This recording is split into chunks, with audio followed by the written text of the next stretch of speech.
Here we go. Good evening, everybody. This is Jeff J. Brown, China Rise Radio Sino Land, just south of the Tropic of Cancer, and I am so honored today and happy to have on the show Leo Zhao. How are you doing today, Leo? I'm good, Jeff. I wonder if this is the first ever struggle session to be conducted on Skype.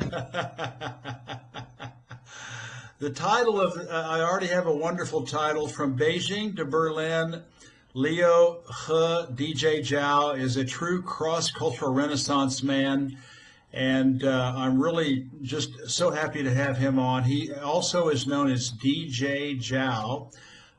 He is a talented musician performing in concert regularly in Europe. As well, Leo is an excellent journalist, writer at medium.com, and I've got lots of links for everybody, all the fans out there, making him a true Renaissance man.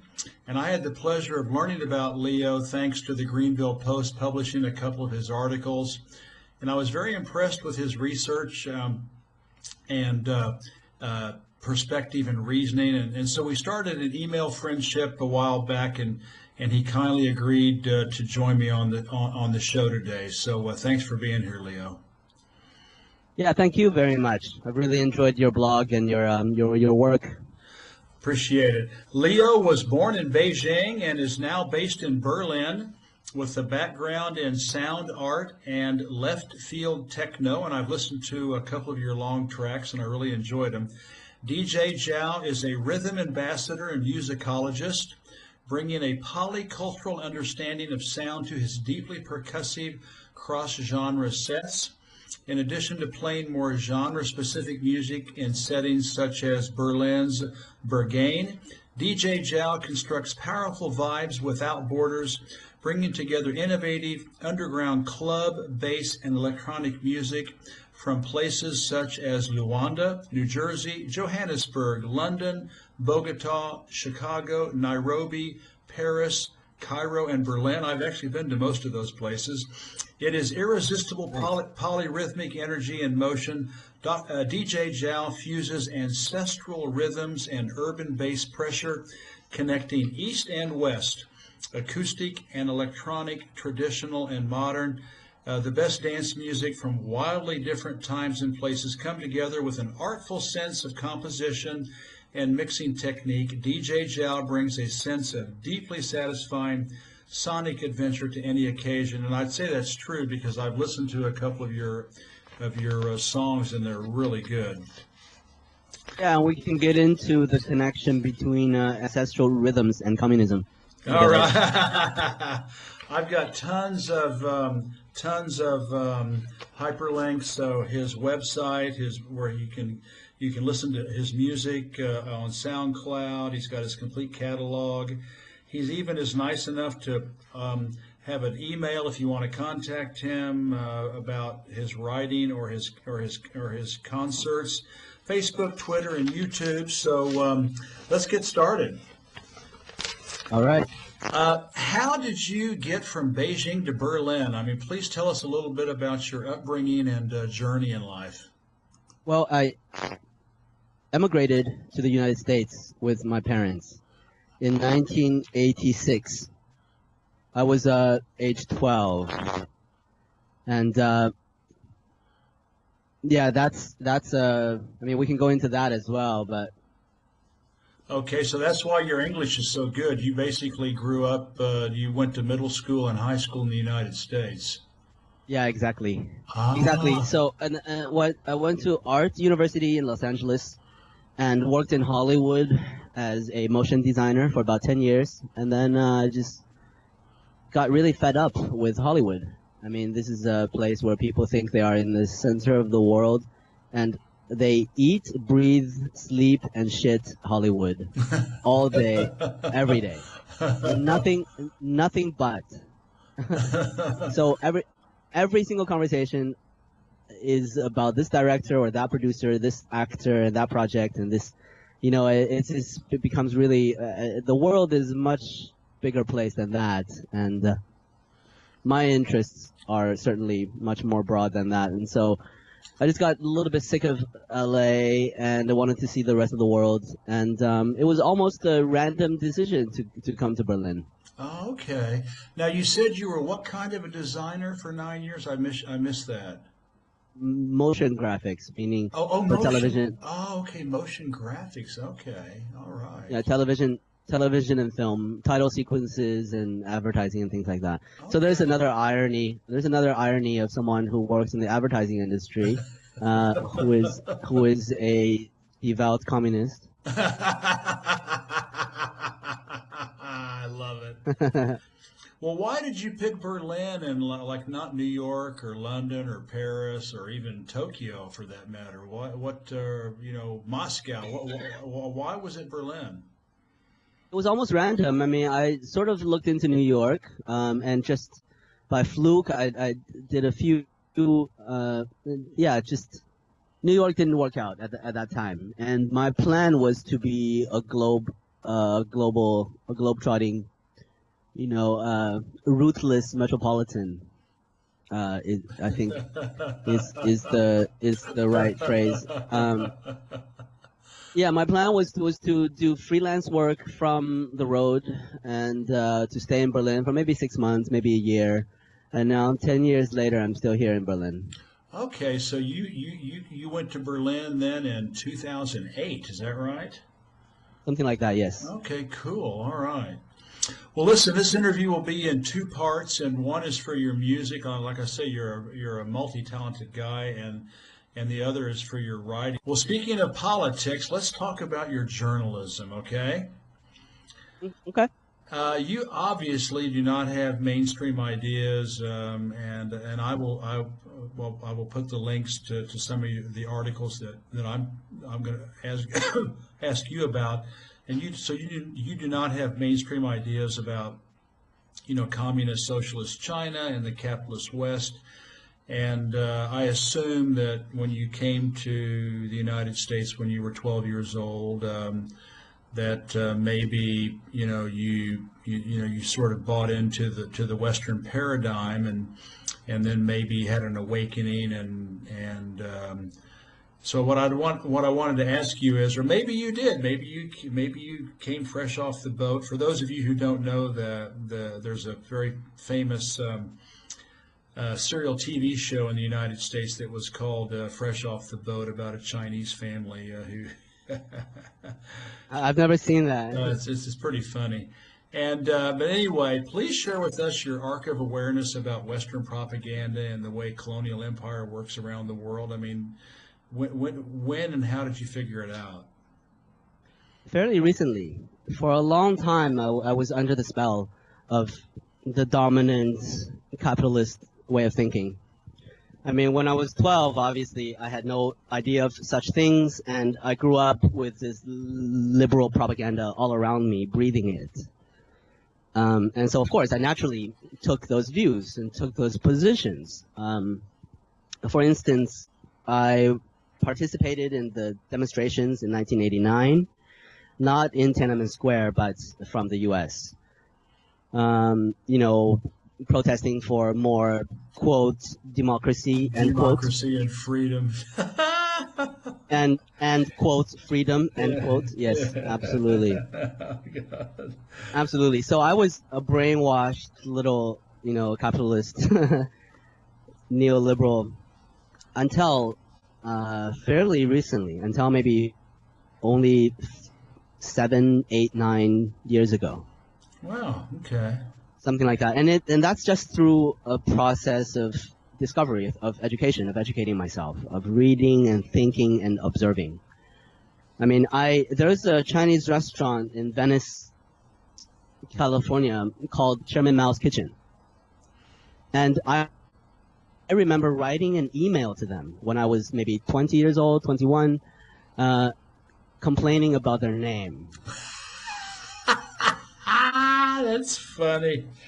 Oh, that's yeah, I wrote funny. an email. I wrote an email to them saying that that your restaurant is named after a dictator and a mass murderer. It's the same as naming your restaurant Hitler. That's precisely what I said to them. And obviously, I'm quite embarrassed about my total ignorance and total brainwashed state back then. But you know, such is history. I mean, we all have to do the hard work of waking up, right? Of Yeah. deconstructing all of these lies, all of these vicious lies from the bourgeois empires. Well, don't. You're way ahead of me. I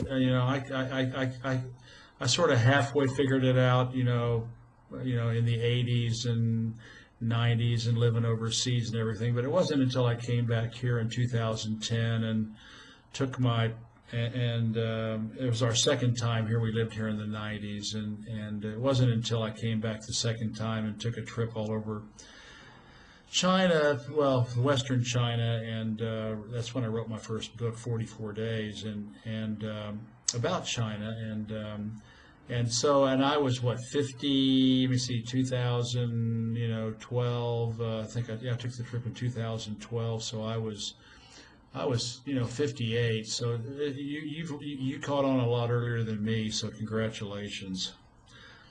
Yeah, we're all at different places, you know.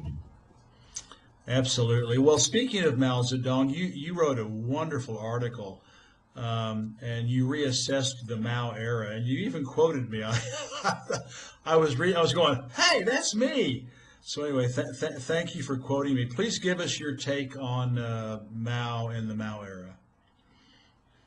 Yeah, your work has been instrumental, has been important for me Well, in the last few years. I discovered it pretty late, but definitely learned a lot from your writing. Well, thank you. Yeah, I'm not sure if I can do a better job than you or the Roman Mazahari. Yeah, Raman Mazahari, yeah, with his Right. 8-part series on my book, China's Communist, damn it. Yeah, he did a wonderful job. In fact, that's going to be published by that series and his series on Russia, and I think his series on Iran, about Islamic socialist Iran and the Russian Revolution, and Oh, wow. My book China's Communist, damn it. They're just going to kind of put that all together. I'm pretty sure Badak Mir is going to publish it. They published my third book, China's Communist, damn it, and he did a great job. In fact, it's funny. I'm going to actually write another article about Mao because I just read an article. It's just amazing how in the West, Chinese history did not start until 1978 when Deng Xiaoping started the reform and opening up of China, and it's like from 1949 to 1978, it's just been completely airbrushed out of Western consciousness, and it's been replaced with Mao was a dehumanized vampire with fangs and claws and mossy teeth and who woke up every day, champing at the bit to kill millions of his fellow citizens, and so it's just, and I just read a really a pretty good article this week, a guy about Ray Dalio, I think it was. He's a billionaire hedge fund manager, but he got a lot right. I mean, he was actually a pretty good article. He's been coming here for 40 years, and but it's just like nothing.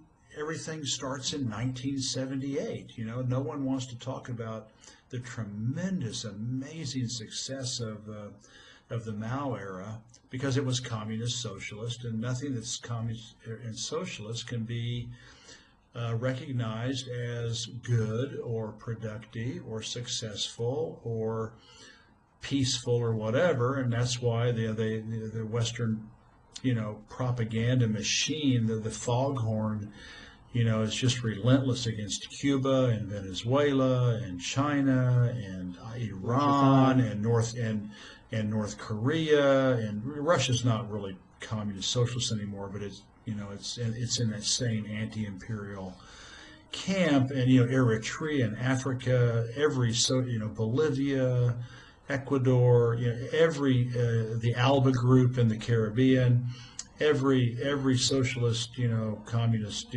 country has to just be trashed, you know. So anyway, but yeah, your article was excellent. You really, you know, just I loved your perspective, and I will include that one in the link in your article. The next one I wanted to ask you about is you traveled to Africa, and in your article, which was really good, you wisely used Deborah Brautingham's website, and I'll include that. She is the authority for our fans out there. She is the authority about China-Africa relations, and anyway, you wrote an excellent analysis about China and Africa. Can you just tell us a little bit about what you learned, vis-a-vis versus the Western propaganda about China, you know, colonizing Africa? Well, I think to characterize Chinese activity in Africa as colonialism is a disservice and an insult to all the victims of real colonialism throughout the world. I mean, colonialism and imperialism, as it has evolved into,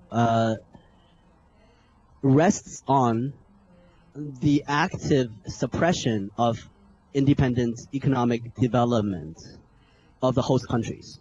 So the imperial forces move in and profit from these regions and actively suppress the development of these regions in order to keep prices low, in order to facilitate exploitation. The waves of autocratic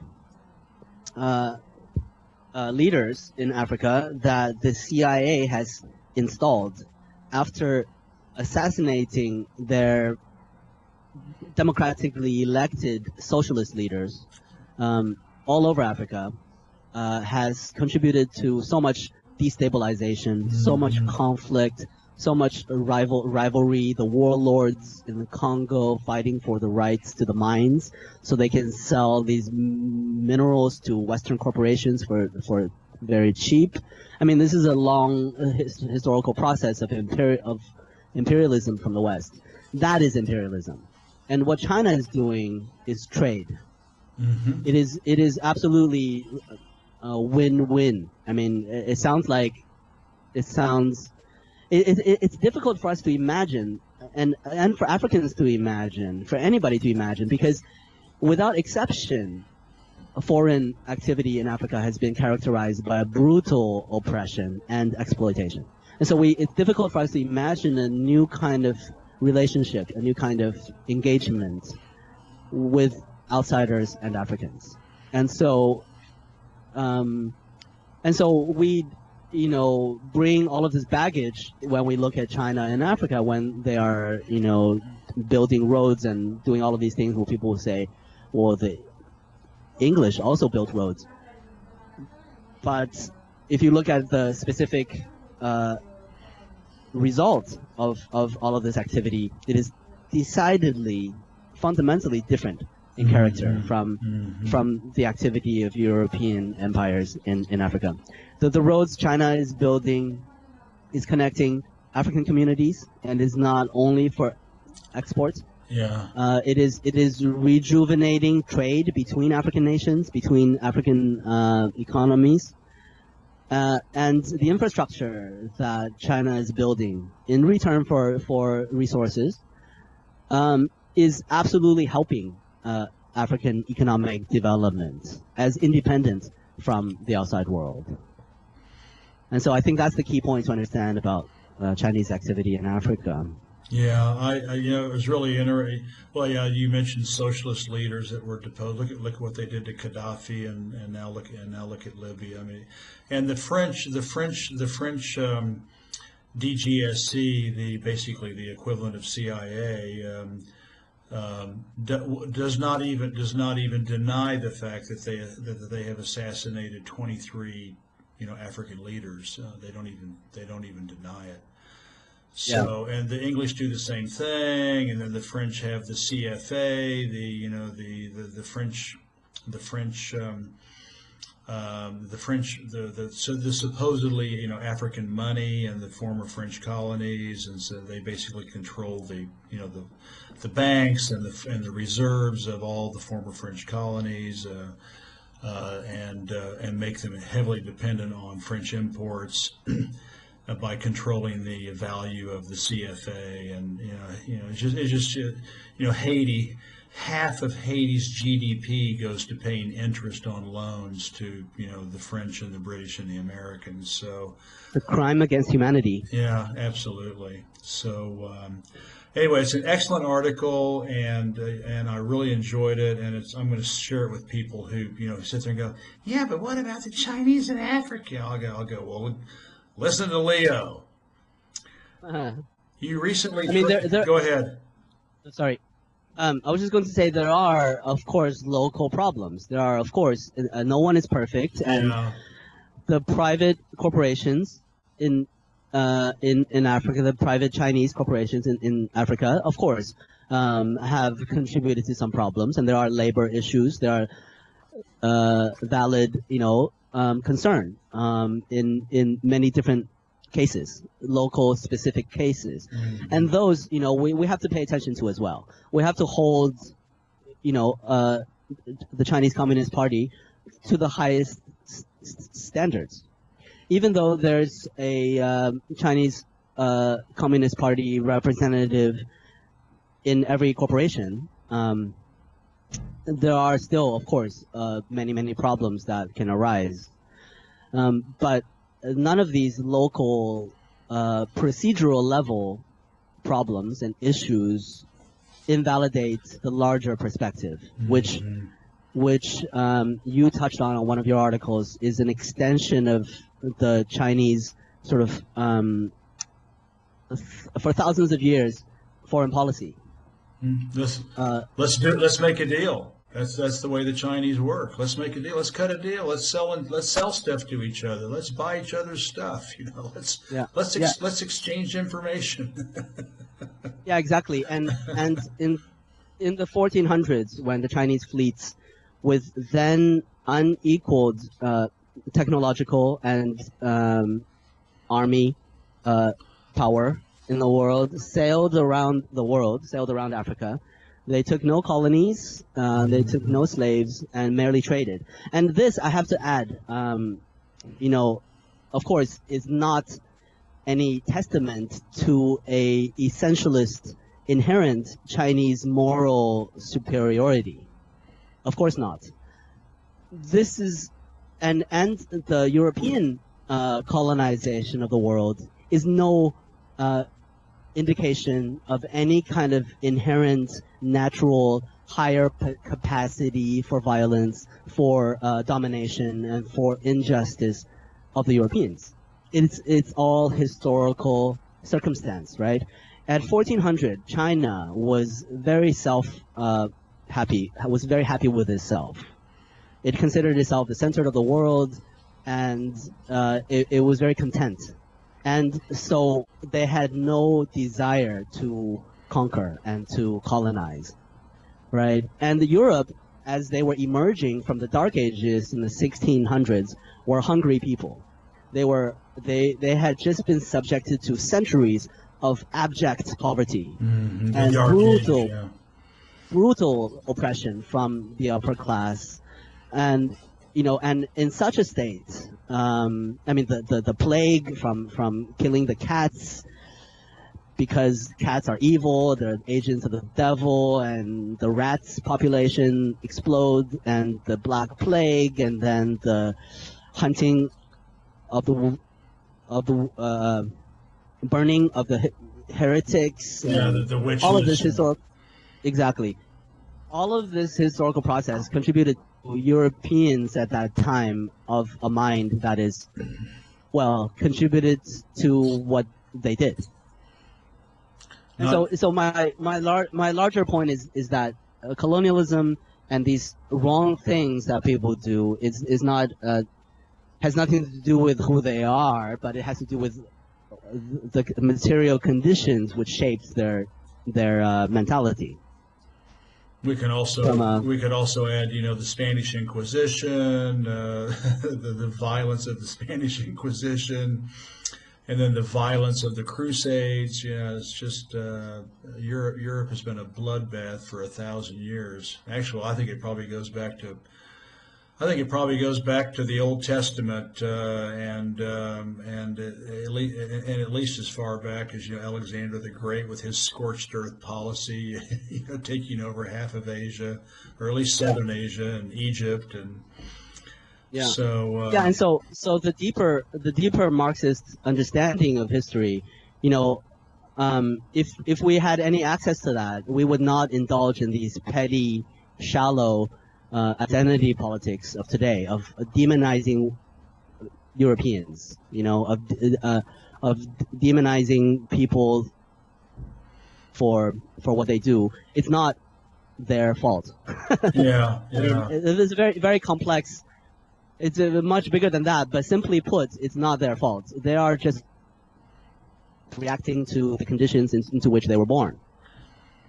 And this obviously has to do with class struggle. Yeah, exactly. It all goes back to capitalism.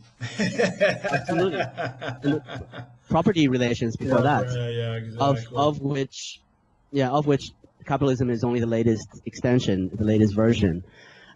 But to give you a concrete example of today in Germany, right? There's this stereotype of Germans being very, very strict, right? They follow the rules. Yeah. It's very important to follow the rules. Robotic. And people wait at the traffic. Exactly. Yeah, robotic. And people wait at the traffic lights. People get the traffic light, even though there's no cars. Yeah. In the way the German character today is very much shaped by historical circumstance, right? What's his name? The socialist playwright, the author of Brecht. Brecht, exactly. Yeah. Mm-hmm. He wrote, the song "Show Me the Way to the Next Whiskey Bar." Yeah. Incidentally, not many people know that, but anyway, Brecht locates the historical trauma of the Germans in not only the 30 Years' War, but before that, the Martin Luther Revolution, the wars of the Reformation, in which Germany suffered tremendously. And it was basically from that time where anybody who spoke up, anybody who gave their voice, was basically slaughtered. And so the entire population learned to keep quiet and to,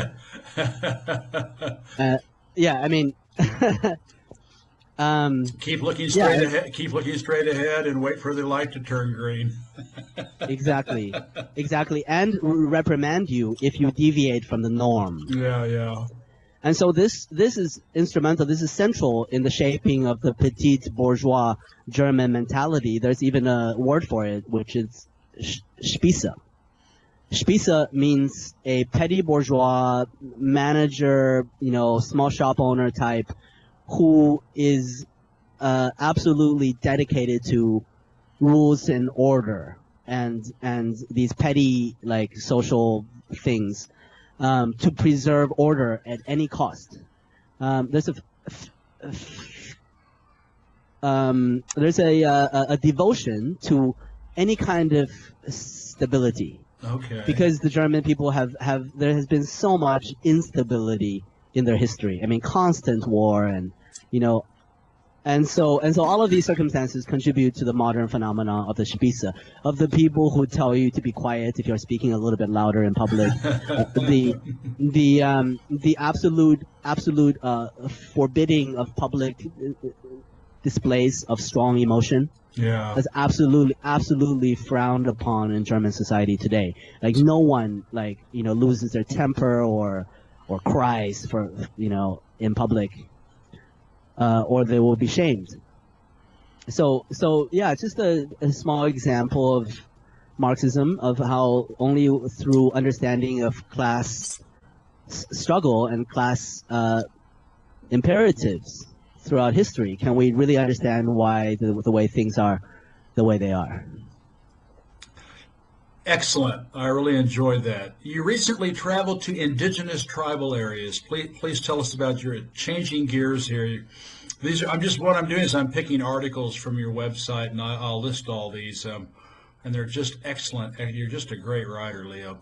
Anyway, you recently traveled to indigenous tribal areas. Please tell us about your experiences. Well, I didn't exactly travel to an indigenous tribal area, but I went to a conference/festival called Tribal Gathering in Panama. Oh, okay. And I'm about to go there again in about a month here. Cool. But it's the largest gathering of indigenous representatives from all over the world in the world. And so last year there was something like 80 elders from indigenous groups from all over the world representing at this festival.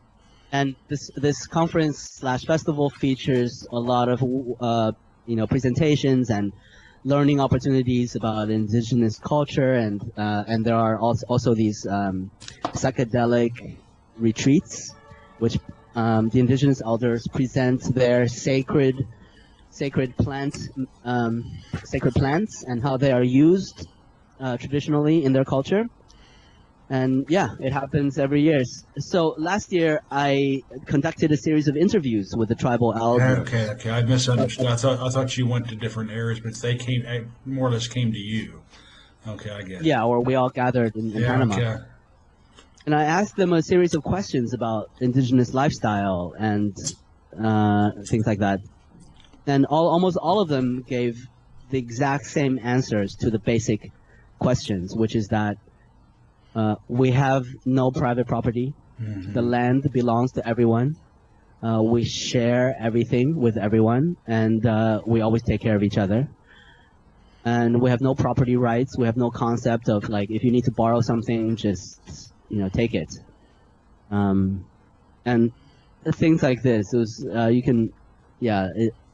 the rest of it is in the articles. But it was very, very illuminating experience, which confirms a lot of what Engels wrote, what Marx and Engels wrote about so-called in 19th century language, quote, primitive communism, end quote. Mm-hmm. And this we can take issue with the word primitive, that's not really correct, but absolutely the fundamentals are very much accurate. That we evolved as a species of egalitarianism, mm-hmm. of sharing, of cooperation. And it's the only way we, the slow but intelligent apes, could survive. And evolutionarily speaking, our brains are so expensive. Our big brains, as compared to other primates, to other apes, is very expensive in terms of evolution. There's a lot of work and care that needs to be put into allowing offspring with big brains to survive. And also, our children need at least 10 years or so or more to become independent, and which is very, very unique. And this is only possible with a collective child-rearing practices of indigenous cultures, where mothers help each other and sisters. So the radical anthropology point of view, I've been just listening to a lot of their talks. They're a group called the Radical Anthropology Group. Is one of my favorite places on the internet. But the view is that we are in a revolutionary species. Not only evolutionarily advanced, but that our evolutionary advances were made possible through revolution. And this revolution is against the way things have always been done by the other great apes from which we come. Our species is the first one to be communist. Our species was the first one to collaborate and cooperate and collectivize. And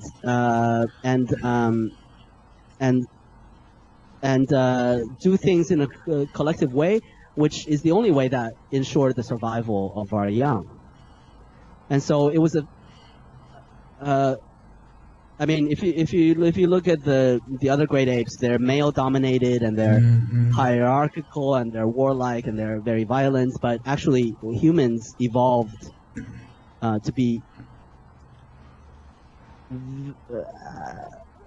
It's difficult to say, but fundamentally of a different character.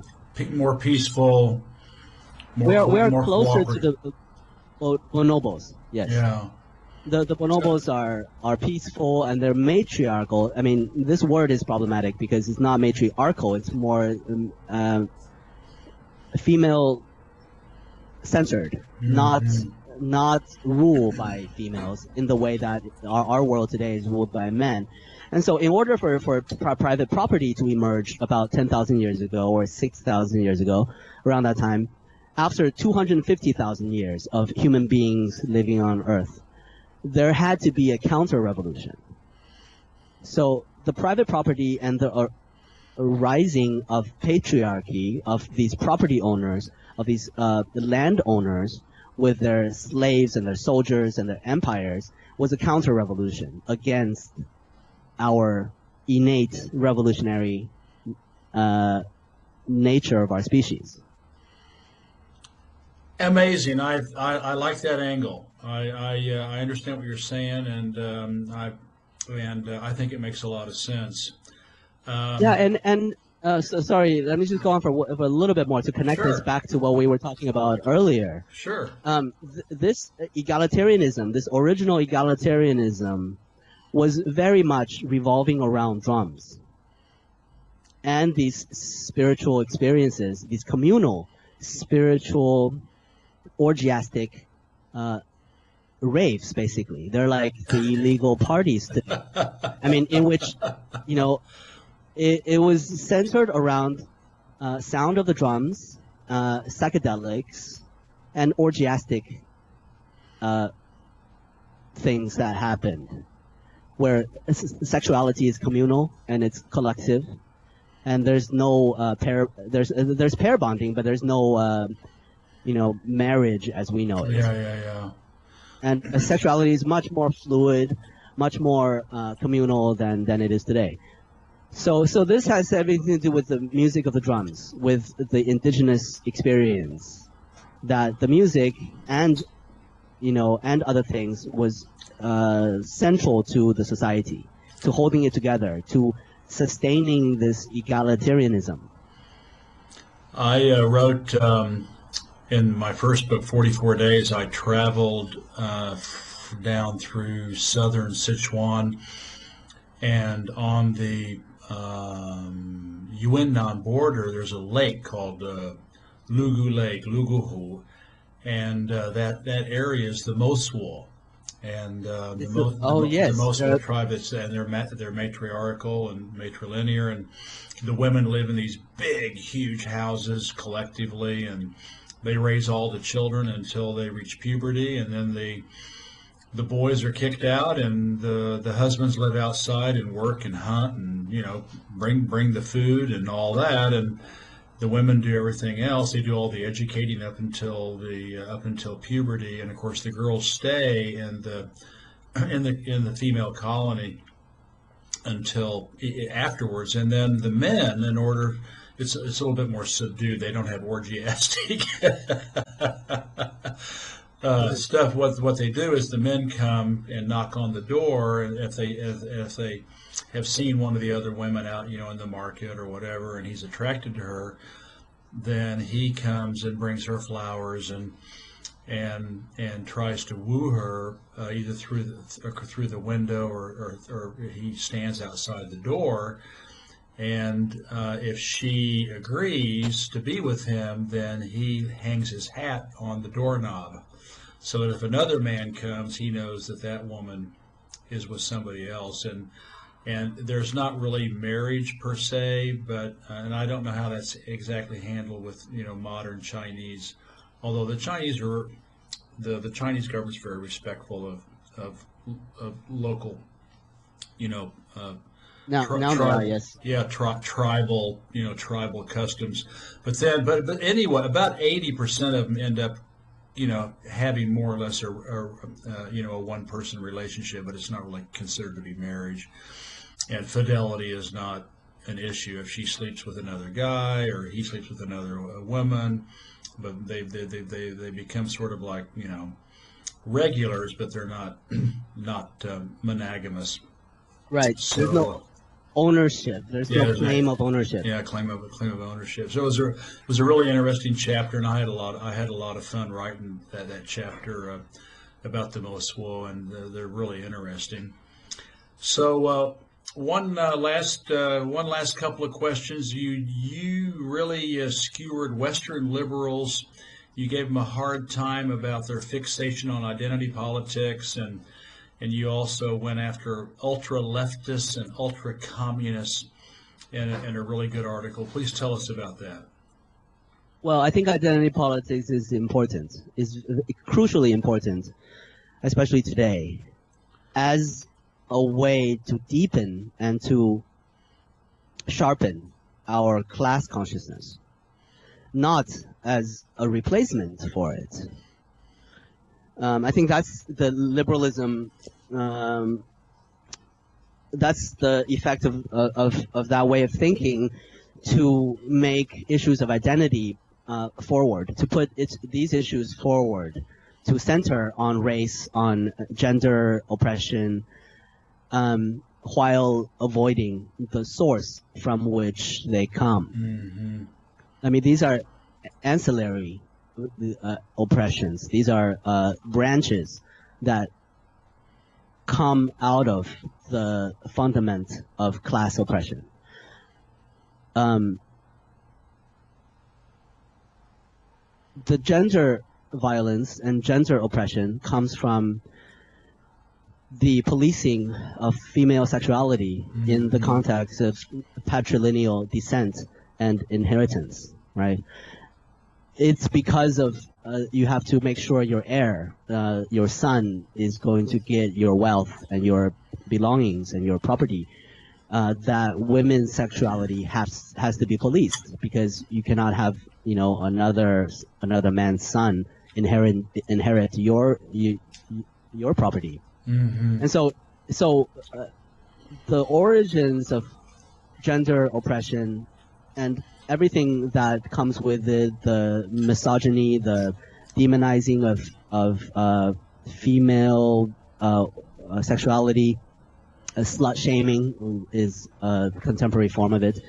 All of this comes from the material evolution of our species in the last 10,000 years, right? And race, of course, race was a concept that was invented in order to keep the poor whites and the poor blacks and the poor Asians and the poor Native Americans from working together, to break up their solidarity. So this idea of race itself was born of the need to exploit materially, to dominate, to colonize. And so both gender oppression and racial oppression, and these are both arbitrary constructs that were invented to facilitate these dynamics of oppression.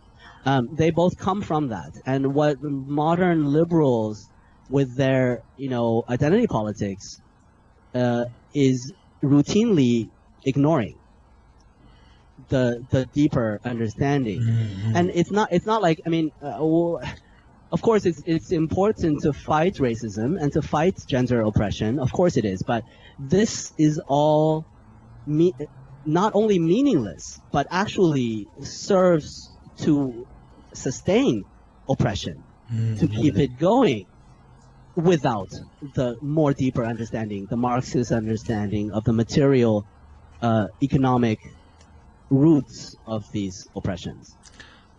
It's really interesting. I just finished reading Roxanne Dunbar-Ortiz's book. I even wrote an article based on it recently, an indigenous people's history of the United States, and it's really, really good.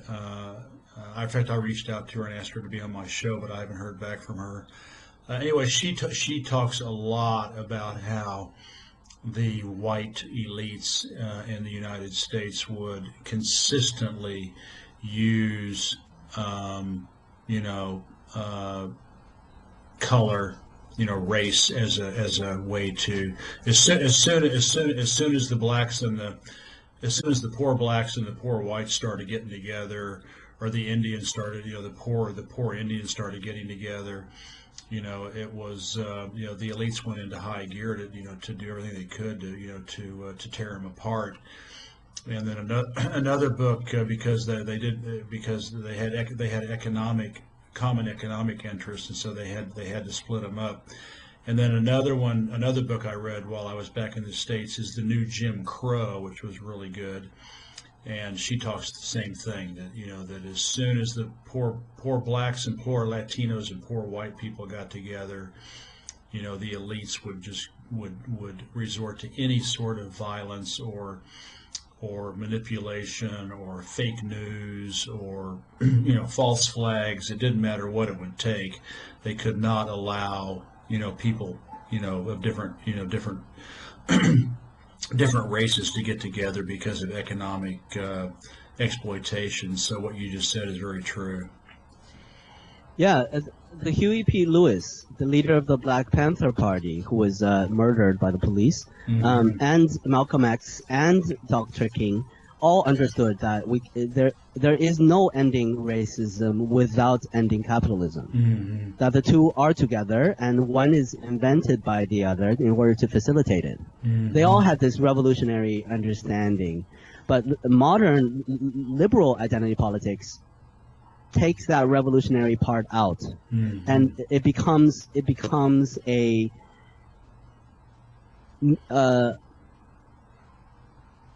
shallow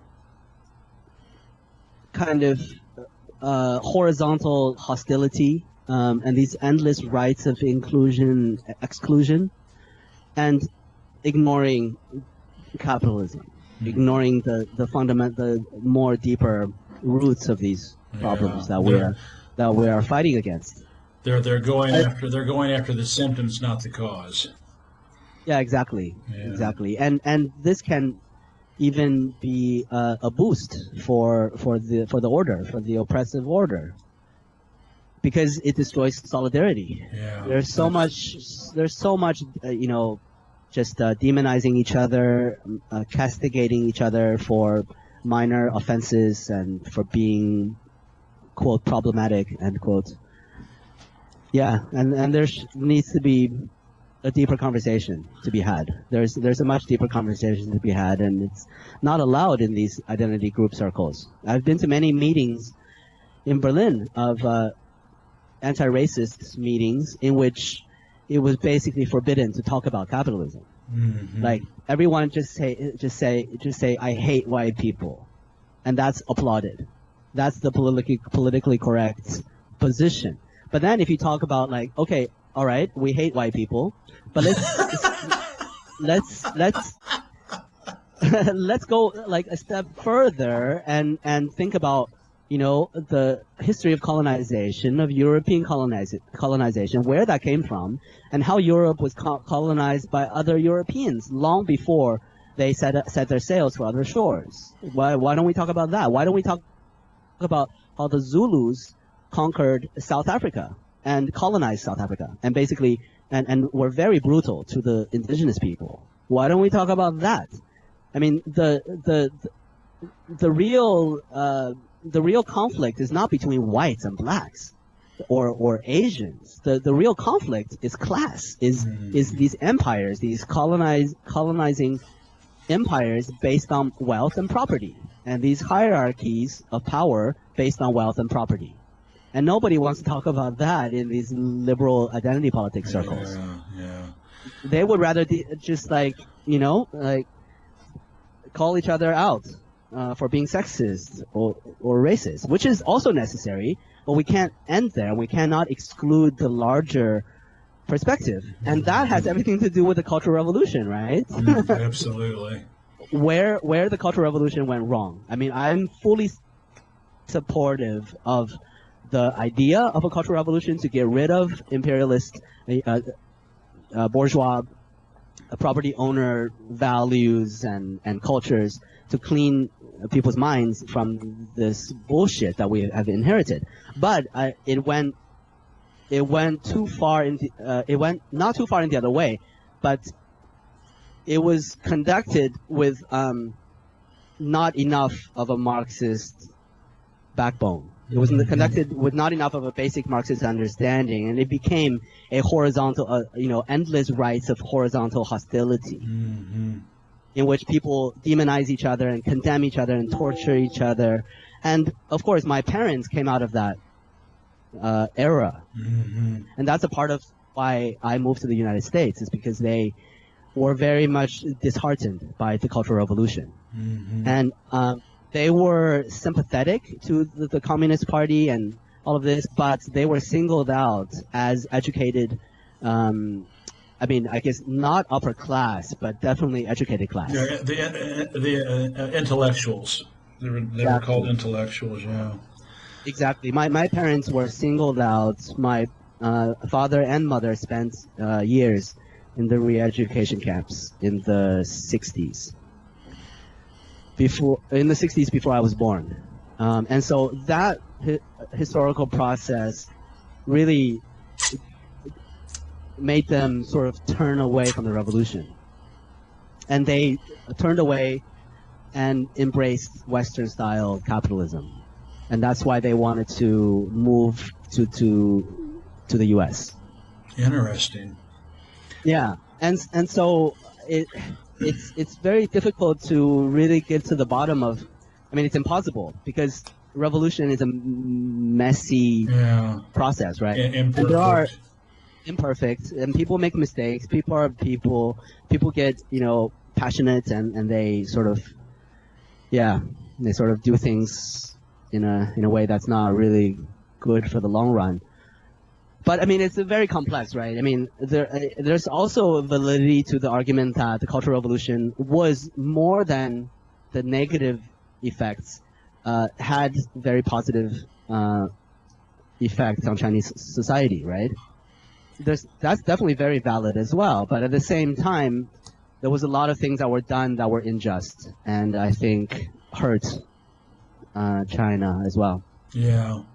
Well, I wrote in China is communist, damn it, that I don't think that China would I don't think that China would be where it is today without the Cultural Revolution, because the Cultural Revolution gave voices to the back then 600 or 700 million rural people to finally stand up and ask and demand to be accounted for and to be considered equal members of society compared to the the urban people who were treated as elites, and I think because of the Cultural Revolution, now the Chinese are not afraid to stand up and say, hey, this guy's a crook. Hey, this guy's corrupt. Hey, this guy, this factory is polluting us, etc. And luckily, the Cultural Revolution, I think, got rid of a lot of feudal, thinking, yes, a feudal mindset in China, where they would just, lump it and take it and zhen shou, they would almost too much Confucianism, almost too much, Taoism and Buddhism. They would just until it would finally explode, and then they would, depose the government, and the heavenly mandate would be lost, and they'd get a new ruler. But now, there's 300 to 500 protests a day in China, and I think for a variety of reasons, corruption and pollution and everything else, lack of services, and I don't think that they would have happened without the Cultural Revolution, and without those protests every day and people speaking up and getting involved. Now, of course, especially in social media, it really makes the government accountable, like it much more accountable than the West. So, yeah, it's a huge. I wrote a long chapter in the book number 3 of the China trilogy, and I wrote a long chapter about the Cultural Revolution. And as you said, there were so many good things that happened. Rural education and rural, again, every revolution is always it's a one group demanding a share of another group's resources and money and wealth that they have tended to hog and keep to themselves at the expense of the majority. And the Great Leap Forward and the Cultural Revolution were both rural people who were demanding a bigger chunk of the pie, of the national pie, because historically China had always favored the urbanites who tend to be the elites. So yeah, it's the Cultural Revolution is a fascinating topic, that's for sure. Go ahead. Yeah, we can learn about the mistakes that were. Yes, I fully all the good things that Cultural Revolution did for China, but we can also learn from the mistakes that were made. Yeah. There were some grave mistakes, I think. I was just saying that my father was basically sent to hard labor for many years in the re-education camps for things no more than like listening to a Tchaikovsky record, or reading Einstein. Yeah. All of these things were labeled as reactionary culture, even though Einstein was a socialist. Yeah, he was. But anyway, yeah, he was. But anyway, so yeah, we can learn from those mistakes, and which the liberal identity politicians, I think, are repeating. Do you have any journalism or book writing projects in the works, or are you going to continue to write occasionally on Medium.com? What are your writing ambitions? Well, I'm published in a couple of places, but yeah, my first article was translated into German this year and published in Das Argument, the oldest leftist magazine in Germany. Cool. The oldest existing leftist publication. But yeah, I mean, no concrete plans. I plan to just write more, and possibly a book at some point. I'm not sure. Cool. But right now, my plan is to make more music. I mean, it's all connected, our love of music and revolutionary politics and, everything. It's all connected, and I just want to get this message out there. And I think China can learn a lot from Africa, which I hope to contribute to those relationships, to the cultural exchange between the two continents. Cool. In the future. Well, Leo, Yeah. you're an amazing guy. This has been one of the most fascinating interviews I've ever had on China Rising Radio Sino-Land, and I loved having you on. And when my wife and I go back to France this coming summer, if you're in Berlin, I'd love to take a high-speed train and spend a day with you in Berlin and meet you and talk to you in person. Yeah, that would be lovely. Let's get a beer when you're A German beer. Yes. Without speaking too loudly. Well, that's right. Speaking in a very even, measured volume. Hey, listen, Leo, thanks a million. You've been a joy to have on the show, and I'll be looking forward to letting you know when it's published and up on my website so you can share it with the world. Thanks a lot, Jeff, and I will continue to learn from your articles and stuff. Keep up the good work. Thank you. Talk to you later. Bye-bye.